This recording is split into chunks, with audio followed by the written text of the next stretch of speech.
Salut, c'est Loïc et on se retrouve dans cette quatrième vidéo sur comment coder propre avec les Solid Principles. Et dans cette vidéo, on va parler de l'interface Segregation Principle. Donc ce concept, il dit simplement que quand on va créer une interface, donc en Rust, c'est ce qu'on appelle un trait, il va falloir justement créer des traits assez petits pour ne pas se retrouver avec des traits qui sont trop grands et qui ne correspondraient du coup pas précisément à un type en particulier. Alors dit comme ça, c'est encore un peu abstrait, mais je vais te montrer un exemple tout de suite de quelque chose qui n'implémente pas ce concept et on va le refactor pour que justement on ait le concept qui soit implémenté. Alors, imaginons par exemple qu'on ait une interface, donc un trait en Rust, device, qui va implémenter deux méthodes, la méthode print et la méthode scan. Ok.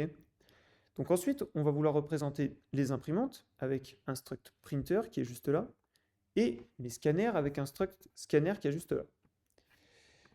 Donc là, le souci, c'est que on va du coup implémenter le trait device, donc qui comporte les méthodes print et scan, sur le type printer, mais le souci, ça va être que justement, l'imprimante n'est pas capable de scanner. Ok, printer n'est pas capable de scanner. Donc du coup, la méthode print, on va bien l'implémenter correctement, ça va marquer j'imprime, etc. Par contre, la méthode scan, tu vois qu'ici, on se retrouve avec un panique qui dit l'imprimante ne peut pas scanner. Donc en fait, d'où vient ce problème? Bah, ça vient du fait qu'on a créé un trait, donc une interface, trop grande, qui fait trop de choses, et du coup, quand on veut l'implémenter, eh ben, on se retrouve soit avec une méthode scan qui sert à rien pour le printer, soit avec une méthode print qui sert à rien pour le scanner, parce que le scanner n'est pas capable d'imprimer. Donc du coup, on a créé comme ça un trait, donc une interface trop grande, un peu fourre-tout, et du coup dans les implémentations, eh ben, on se retrouve avec des trucs qui sont un peu pourris parce que justement, ils se retrouvent avec des méthodes qui ne font rien ou qui font cracher le programme. Donc pour corriger ça, il faut créer justement des traits, donc des interfaces, plus petites, qui correspondent à un comportement bien particulier. Et donc c'est ce que Rust va nous encourager à faire aussi, c'est créer des traits donc des interfaces, encore une fois, qui sont vraiment le plus petit possible pour s'approcher du comportement qu'on veut décrire. Donc là, au lieu de créer un trait device qui décrit print et scan, on va pas faire ça, on va créer un trait print pour les choses, pour justement les imprimantes qui vont être capables de print. Ok. Et on va créer un autre trait scan avec justement cette fois-ci la méthode scan. D'accord. Et donc l'imprimante, du coup, on va lui enlever la méthode scan et on va lui dire bah, l'imprimante, elle va implémenter le trait print. Du coup, elle n'aura plus qu'à définir la méthode print. Et pour le scanner, c'est l'inverse. On va implémenter scan, donc le trait scan. Et du coup, on n'aura plus de problème puisque là, le scanner pourra maintenant seulement scanner et l'imprimante pourra seulement imprimer. Voilà, donc là, c'est parfait. Et maintenant, donc si on appelle printer.print, d'accord, document à imprimer, donc tu vois que ça fonctionne, donc ça je vais l'enlever. Et si on cherche à afficher scanner.scan, donc à appeler la méthode scan, ok, ça va aussi fonctionner. Donc là, si je run, tu vois que ça nous met imprimante, document imprimé, c'est bon, et document scanné. Donc les deux méthodes fonctionnent bien. D'accord? Donc on est parti d'un premier trait device qui faisait print et scan, qui était trop grand pour le printer et trop grand aussi pour le scanner. On l'a rapetissé dans un trait plus petit, en deux traits plutôt, plus petits, un trait print qui ne gère justement que l'impression et un trait scan qui ne sert que le fait de scanner. Ok. Et donc maintenant, dans notre exemple, on a justement une imprimante et un scanner, mais maintenant on va pouvoir justement créer un nouveau type qui va être l'imprimante scanner. Ok. Donc on va faire struct printer scanner, okay, qui est une imprimante qui est capable de scanner aussi, et on va lui implémenter sur celle-ci par contre les deux traits. Donc on va faire implémenter print pour printer, d'accord? Donc fnprint, voilà. Euh, on va faire ça.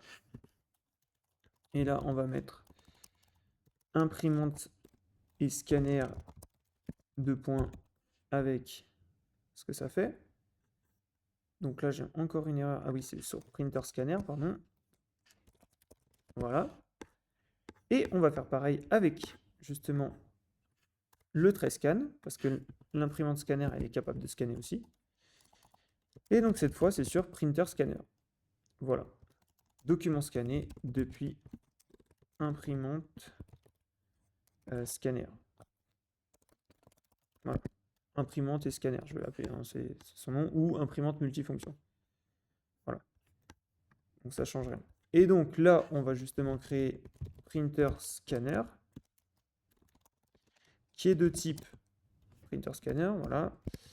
Et du coup, depuis printer scanner, on va faire printer scanner.print, mettre coucou, et on va faire aussi printer scanner.scan. Et là, tu vois qu'on est capable à la fois de print et de scan. Donc si je run, voilà, j'ai imprimanté scanner, coucou, voilà.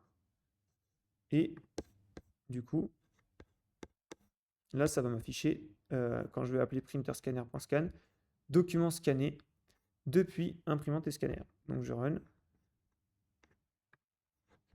Alors, pourquoi il ne me l'affiche pas là?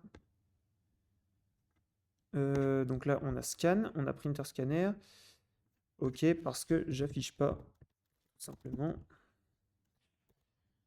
Et du coup, forcément, ça peut pas marcher, puisque ça retourne une string. Voilà. Et donc là, tu vois que ça nous affiche donc imprimante et scanner, coucou, ça c'est l'impression, et document scanné depuis imprimante et scanner. Voilà. J'ai oublié la moitié des lettres imprimante et scanner. Ok, mais c'est pas grave. Donc, pour résumer, voilà ce qui se passe. On avait un trait trop grand qui convenait ni à printer ni à scanner parce qu'il faisait trop de choses. Ok. On a découpé ce trait device en deux traits différents. Un trait print pour tout ce qui est capable d'imprimer et un trait scan pour tout ce qui est capable de scanner. Et ensuite, on peut implémenter ces traits pour chaque type concerné. Voilà, donc c'était une vidéo assez courte, mais elle présente un principe qui est assez important et qu'il faut vraiment respecter en Rust. Okay, donc n'hésite pas à créer des petits traits qui vont implémenter parfois qu'une seule méthode, parfois deux, voilà. Pas obligé de créer des traits qui comportent forcément un ensemble gigantesque de méthodes. Il vaut mieux créer des traits avec très peu de méthodes qu'on va pouvoir comme ça réutiliser sur plusieurs types qui en auront besoin, sans créer quelque chose de fourre-tout qui va se retrouver beaucoup trop lourd au moment où on voudra faire hériter certaines fonctions seulement à d'autres types. D'accord?